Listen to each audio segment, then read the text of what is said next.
Here now at train station. Going to Sinju. Ayan. Hi, Janine. Say hi. Monet, say hi. Hi, vlog. Hi, vlog. Magagala kami ngayon sa sa dati naming dorm sa Minghu. So, let's go. So, ito na nga guys, nandito na tayo sa hintayan ng bus papunta doon sa aming dorm dati. Ayan, may pagsayaw pa ako dyan. Boring na boring ang lola nyo.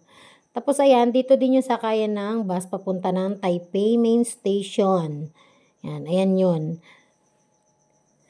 Tapos, habang ako yung nagbibideo dyan, yung mga katabi ko ay nagyayaya silang mag-tiktok. Di, syempre, ang lola nyo, parang na-excite. O, ayan sila. Ayan si Janine, ang kabunsuan kong ka-work nung nag-work kami dito sa Taiwan. Dun sa Taiwan, sa MXIC. Yan.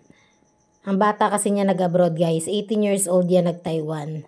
Tapos ito na nga yung daan papunta sa dorm namin. O, diba? Mapuno.